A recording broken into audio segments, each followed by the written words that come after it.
Welcome to Spice and Recipe. I'm Mike DiGiacomo, and today I'm inviting you to learn about a very popular herb. It's called bay leaf. You know what that is, but did you know there are more than 5 kinds of bay leaves? Well, here's a short segment on this herb, and then we'll come back in the studio with my next guest. Bay leaf is an herb used widely in all corners of the world due to its many varieties, such as bay or laurel leaf, California bay leaf, Indian bay leaf, West Indian bay leaf, Indonesian bay leaf, and Mexican bay leaf.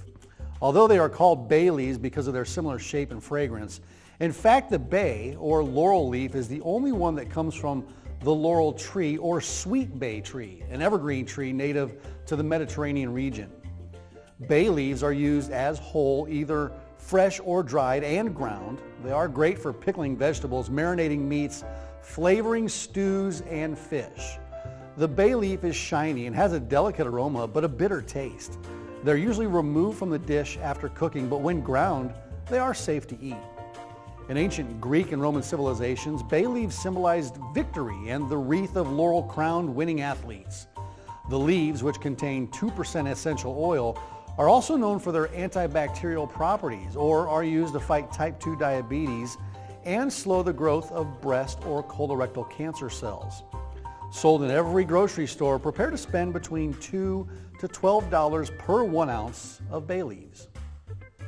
As I mentioned in the introduction, the most popular type of bay leaf, laurel leaf, is native to Mediterranean countries.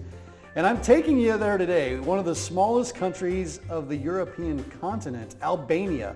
And it turns out we do have Albanians in town, and one of them is my colleague, Enkela Vehbiu. Good to see you, Enkela. Good to see you. Yeah, it's good to see you. I mean, we work in a professional environment together, but it's great to have Albania represented. Yeah. And this dish, before we get to the bay leaves though, tell me a little bit about yourself and for our viewers out there that are watching. Okay. Because you came from Albania. Yes. Tell me about your journey. Well, it's been a fascinating one. Aren't all challenging? All Exactly. Yes. Exactly. Just like yourself, I have a background in journalism, so I was working for the Albanian public television, and then I won a fellowship. I came over and I was stationed in Las Cruces, New Mexico. Yeah. Las Cruces is like 45 miles away from the border, so physically I was in the United States, Right. but culturally it was a Sure. great experience. Yeah. And I happened to meet a guy there who was doing his PhD and who now is my husband. He also is an immigrant. He is from Russia. He was born in the Soviet Union. I make fun of him. I say, your country doesn't exist anymore. And then after we both finished our graduate studies, he got an offer to come to work for the UNMC, University of Nebraska Medical Center.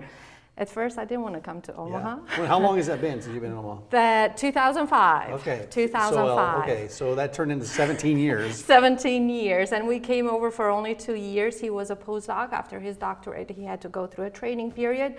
And then here it is 17 years after, we're still in Omaha. And I don't think we are moving anywhere because now we have 2 boys that call themselves Nebraskans. Yes, well, once you get hunkered down into a spot and then you have kids, it's really tough to move them around. You don't want to move kids around the country, yeah. And actually, Omaha is a good city too. Yeah. So I started the new millennium in the United States, down in New Mexico, and then in the heart of the United States in Nebraska. And here I am today working with you. That's right. You're in the Midwest now. Yes, in the Midwest with an Italian. Yes, with an Italian. Mike, I was wondering, will there be enough room here for 2 I don't know, throwing our arms around, women? just talking with our hands. No, it's going to be great. Yes. Do you cook though, or are you a natural cook? You're not a chef, but you cook at home, right? I do cook at home. When I was working, I bet you relate to my experience. When you're a reporter, you don't really have time to cook. Yeah. But when I came to the United States, I started longing for my food, for my spices, for my taste. Yeah. So I got involved into cooking, and right now I cook regularly. Yeah. I can't say that I love cooking, but I miss it when I don't cook regularly. Yeah. So. Well, I know I'm kind of the same way. It's a time thing, really. You get so busy, Yeah. you want to have that time. What do you normally cook? And we'll get to this recipe. It is. Well, what do you normally cook when you're? I like soups. So I like soups. I like stews. Pasta is part of it. Potatoes are part of that. We have a combination of Russian cuisine, Albanian cuisine, and a lot of American cuisine. Well, I want to know well. how does Russian food and Albanian food blend together? Okay, I'm going to tell you one example, and you're going to tell me. Okay. when I met my husband, I use a lot of lemon, and I bet you use too, oregano and pepper. Yeah, absolutely. And he didn't eat anything at all because it's so plain. That's a good way to get out of cooking, though. Yeah. Well, now he's into cooking because he likes taste and he likes flavor. Yeah. But at first, it's so plain. It's so totally different and very rich in calories because Russia is a cold country, so you need a lot, or climate, and you need a lot of calories and protein. But in my case, it's mostly vegetables, like probably you know, because you're Italian originally, or your family, right? How far is Albania and Italy from each other? By boat is about 3 hours. Yeah, but by land you got to go around, right? You have to go around. You have to go around Croatia, Montenegro, all the way Adriatic, and to go to your Sicilia, you have to go even more. Well, that's even down. farther, yeah. Yeah. Okay, what are we making today? Well, it is called vegetable stuffed steak. Okay. In Albanian is role me mish dhe perime. It's a recipe that appeals to me because my aunts, they all love to cook. My grandmother was a great cook. They didn't need to, but they really love to cook. And this specific recipe has a very nice story attached to it. When I was growing up, Albania was very isolated, was part of the Eastern Bloc, so everything was very limited, and especially when it came to food. So my brother graduated from high school in 1987, and he wanted to celebrate with friends. But we didn't have meat or cheese or eggs or butter. Everything was, we had rations. Sure, that was tough. And so we didn't have any meat. He had invited like 30 people and there was no meat to yeah. serve. And then it turned out that we needed the help of a political figure that is equivalent of a congressman here. Sure, yeah. So the night before to get some meat. To get some meat. It's a good thing you had those political connections. He had, well, we didn't have any connection, but my brother, his classmate, was the son of the congressman. Okay, so you knew, yeah. So you that's had a family tie there. Yeah. Yes, and my aunt stayed up all night, actually, and cooked the recipe. That was the first time and the last time I saw that cooked in Albania. And now once in a while I cook it, but it has special meaning to it. It does, and it is time consuming in terms of preparation, but when I have good occasions, I usually cook it. Well, I've seen the finished product of this. It's kind of like in Italy, it's like a beef braciole or like a falso magro. So it's interesting, but a little bit different twist on it. I'm interested to see. So what ingredients are we going to use? Okay, so we have oregano. I don't think there is any recipe in Albanian that doesn't use oregano. Yeah. Very common spice. I'm very familiar with oregano. Yeah. I use that a lot. Yeah. This is peppercorn because this is what my aunt used. I would like to say here that different chefs or different home cooks, they have different recipes, but this is how my aunt summarized it to me, and this is how I do it now. Okay. This is paprika. This is salt. Garlic, we use a lot of garlic. Yes. And bay leaves. Yep. Bay leaves grow like bushes in Albania. And when I visit now and my mom says, oh, I don't have any bay leaves, she turns to my dad, she says, can you go grab some? Go grab some bay leaves out in the yard. So they're out there in the park actually. Go and get a few That's bay great. And leaves. of course, that's the herb that we're focusing on today. Yes. Bell peppers, back then we had just red and green, but now have enriched the color inventory with the orange one. Onion is a must. I think Albanian cuisine is one of uses onion the most compared to other cuisine. Okay. Yeah. We use a lot of onions here in the United States to cook too. Very popular. I think Albanians use more. Let's really? have a competition now. No, I don't know. But, this is carrots, regular carrots. This is boiled eggs, olive oil, and some wine. So those are the base ingredients. Where do you want to start? Okay, this is a recipe that asks for tenderizing the meat. Okay. This is a cut that I buy here. Is thinly, very thinly cut. That is thin. Very, very thin. Because that's several pieces. That's several slices. pieces. Back in Albania, I don't recall my aunt to have this sliced, the meat sliced so thinly. But I think what she did, she had a big piece and then she just worked the way out and then made it like a big piece. So what you do, and tenderized it. Well, I would like to take my ring first Yeah, off. that's funny. When I make meatballs, I take the ring off. I Yeah. set it up by the sink. Then I always forget it for about 2 or 3 days. Remind me, And then my wife guys. says, "Hey, why's your ring sitting here?" So when she sees my ring sitting there, she goes, "You must have made meatballs." Meatballs, yeah. Well, remind me, guys. I don't want Yeah. to forget my ring, otherwise my husband will be upset. All right. So in this case, I would take 3 pieces. As I said, those are very, very thinly sliced. They are thin, yeah. So, and I create like a layer. Okay. They're almost, I mean, that's like less than 1/4 of an inch thick. Yes, they are. So you layer them next to each other, I just do. slightly overlapping. Yes, because when I tenderize, my hope is that it will become more of a one Sure, piece. becomes one. And if you see that it's not wide enough, add another layer of it. The cut that I have here is called Milanesa. I can't stay away from Italy, I guess. I know. So, The Milan cut. yeah. So let me put this away. Are meats a feature ingredient in Albanian cuisine? They A lot of are. meats? They are. We have a lot of. This is beef. Mm-hmm. You don't find beef in Albania. We use veal Yep. more than beef. Sure. Beef, I have adjusted it here. I have adapted here. Veal is extremely expensive Yeah, I bet. here. Yeah. Yeah, it is expensive. It is expensive. Lamb is also popular there. Mm-hmm. Chicken. Pork, not so much because of their religion and association with Islam. Mm-hmm. But nowadays, I see that a lot of people start, especially when it comes to sausages, it's Yeah. more of a must-have ingredient. Okay. So what I do So here, you layer I those have, out, and yes, then I you do. bring the tenderizer out. Tenderizer. Now, tell me, how do you call this one? How do I hold it? Yeah, cold it. Call it. It's a meat tenderizer. Okay, I was What do you told call it's well, I'm afraid I'm going to mispronounce it, but I'm going to try. Mallet? A mallet. Is it? A mallet. Okay. Yeah, it's a mallet. Well, it's a because mallet, I made yeah. a mistake and I said A meat mallet. Yeah, a meat mallet. All yeah. right. So you tenderize the meat. Nothing difficult there. Mm-hmm. Do you want to help me with this, Sure. Mike, while I'll I do start that while cutting you- the slicing the onion? And these will blend together a little bit because they are tenderizing them together. So that's what you're That's hoping my for. hope. That's my hope. And you know, out there may be big pieces that you don't really have to layer them up, but I couldn't find it, and I brought this one, and I'm using that one. It's a very thin layer. Sometimes if it's thicker, you'll have to tenderize this for a long time, but really this is going well.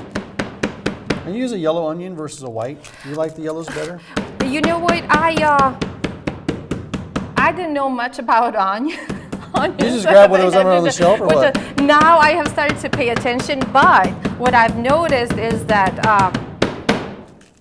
How's that? Oh, very good. Very thin? Then Okay. now I can speak. Good enough. Okay, sorry. I Yeah, made you work. I thought you had to Yeah, quit. made you work. No. When I came here, this onion of this size, very uncommon for me. Yeah. Because usually are very small onions. Yeah. And yellow and white I'd seen. Yeah, the smaller red sizes. one, I don't recall it to have seen it in Albania, Yeah. but that doesn't mean that it wasn't there. Sure. So now I tend to go with a yellow, Yeah. but sometimes I use the sweet onion too. Okay. So you just slice it actually, it's not chopping, have it's to more chop like it, this. And I did not eat lunch, and so all this is starting to look really oh good. my God, I hope it's gonna, And it smells, you're I gonna mean, the like onion's it. fragrant, and the spices over here, the oregano and the bay.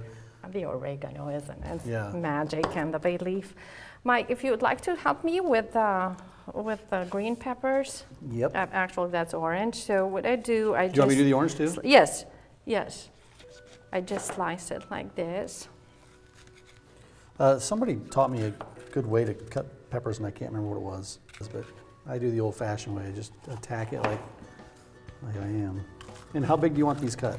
I think slice Just it slice like it? this. The secret is then when you roll it up and you cut it, you want some colors to appear.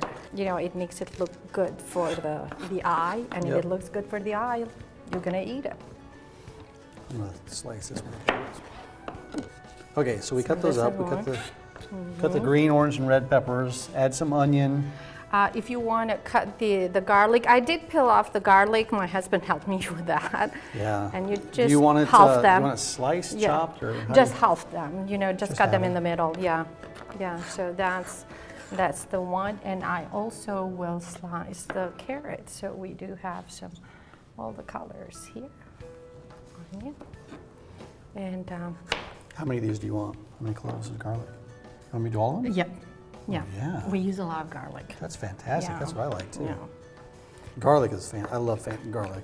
I love garlic. ever I like roast it? flavor. Do you ever roast it and eat it?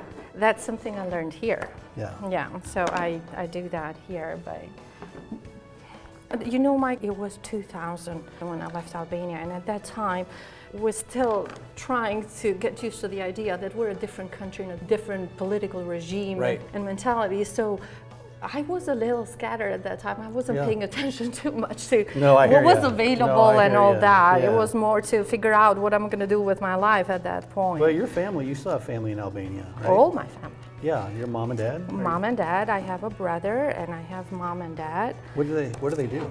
My parents are retired. Okay. They're teachers though. My mom was a math teacher and my dad was a biology teacher. Makes sense. All right, then this is where the magic starts, Okay. right? So we start with some salt. Okay. You just spread it to taste, however much you think. You will have the recipe online, Yeah, you but go to the right now website. it's just Yeah, New Americans Media is the website you can go to get those recipes, and we've got other shows that we've done as well, so you can check those out there. And we'll post this up there as well. So this is oregano.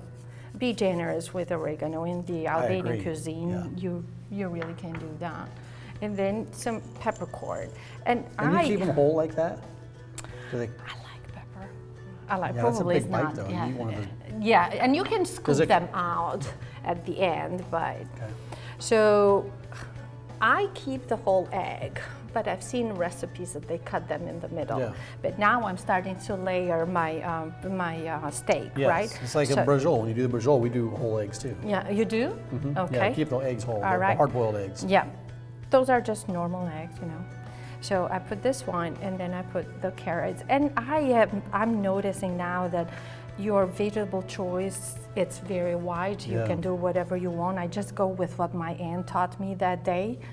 And so I just put this one, and I may not be doing it right. Yeah, no, that's the best my part way, about cooking right? and recipes. Everybody can make it their own unique style. It doesn't have to be a certain way. Yeah. So this is it. And onion it's a must-have ingredient as well. I don't know what's in here, but it's magic. I really like onion. You know, yeah, I'm not a huge fan of raw onions, but when you use onions to flavor other recipes, it just really makes that recipe stand out. So what I do now, I just roll it over, and it's a difficult process. Yep. You know, It's like a burrito. Yes, right? it is. Yes, it is. You got to make a burrito. Yeah, and Pull all those. I go to Chipotle. I see them do this. Okay, now you can help me a little, Mike, Okay. if you want to keep that in. I'll keep this in tight. Yep, tight. So I can squeeze everything. Do you often here. get help in the kitchen? I do. Good. My husband is very helpful, and now my youngest, it's all into cooking. He even is considering to become a professional chef. Oh, wow, great. Yes.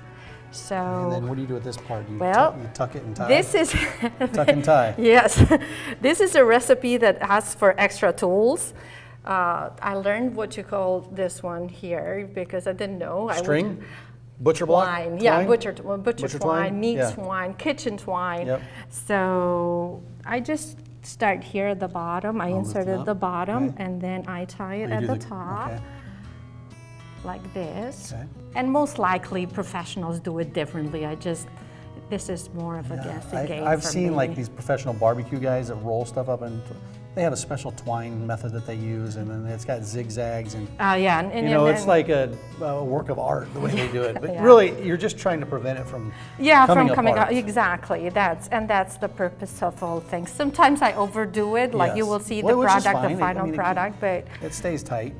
And while you're doing that, I'm going to prepare to unpack the finished product. yeah, because this is not a recipe that is cooked within 45 minutes. This takes time. How long do you, and we'll get, well, I guess you'll get to, you cook it in the oven? Well, actually, I boil it. It's you more boil it. like a pot roast. Oh, okay. Yeah, great. but I use a Dutch oven, and so great. this is how it looks. That's it. Yeah, That's like a football. Yeah, and then what I do, I use this method, but I've seen it baked in the oven. However, when you bake it in the oven, you have to boil the vegetables beforehand, so they are not very crunchy when it's done. So what I do, I cover it with water.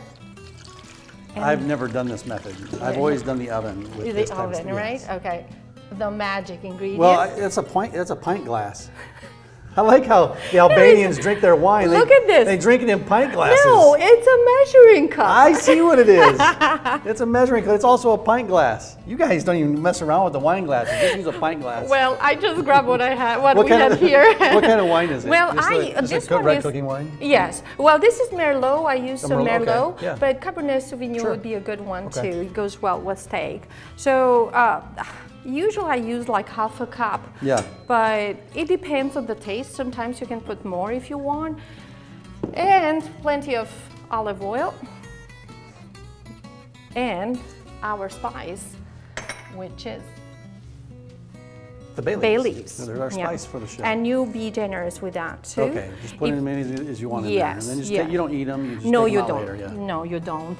And if there is any garlic left over, I also put there too. Yeah. And you bring it to a boil. After you bring it to a boil, you cover and you simmer at a very low temperature, to cook today's, for example, that we're going to showcase. It took me about 2 hours. 2 hours, okay. Okay, so that cooks there, but we do have the finished product. Yes. I'll pull that out. Yes. Yes, I would like to show it here. This is how it will look. When it's done. Yes, when it's done. As I said, it took me about 2 hours. You let it cool. You cannot really slice the meat when it is warm. Until it cools down. Exactly. How long do you let it cool? 20, well, 30 minutes? I let it overnight, actually. Overnight, okay. I did. But I would suggest about an hour to let it cool down. I've seen a friend of mine that what she does, she put it in the fridge, so it expedites the process. That makes sense, yeah. And now tell me, how do you use this one, Mike? All right, here? All right, here we bingo, go. Bingo, you got it. I'm getting better at this, you know. You take it out, right? You're done here. And as I said, this is a recipe get the twine off. Yeah.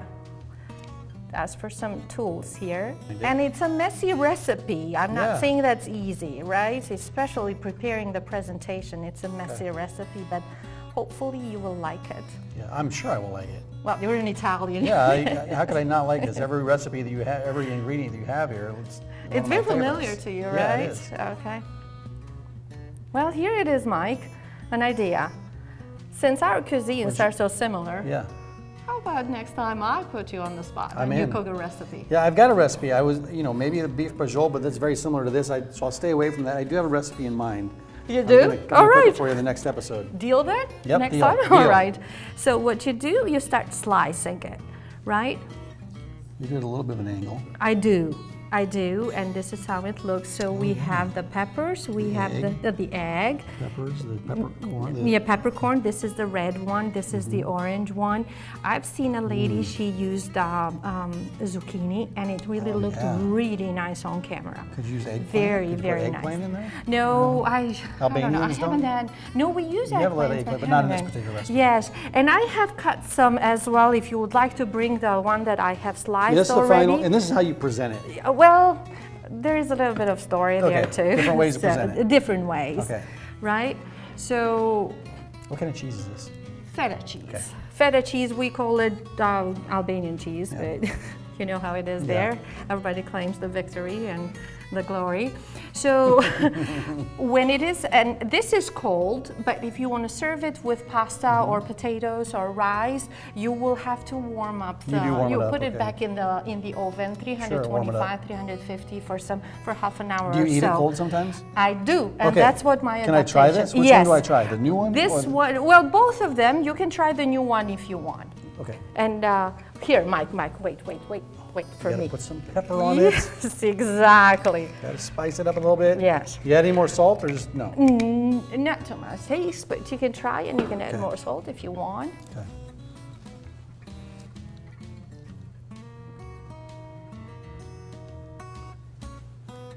Great. Very unique too. Yeah. You really taste the vegetables. Yeah. The vegetables are great. Yeah. And the seasoning of the meat with the oregano, the bay leaf, you can taste the bay leaf a The little bay bit. leaf, yeah. The bay leaf is like a key ingredient. I would say bay leaf, garlic, and peppercorn is like must have in this recipe. The adaptation of the recipe, you asked me if you can eat it cold. I'm married to a Russian who drinks a lot of vodka. So now, originally you cut it thick, even thicker than this one, and you warm it up and you serve it with the rice and pasta. When I serve it as a chaser, I cut it thin, and it goes very well. Kind of like an appetizer? Yeah.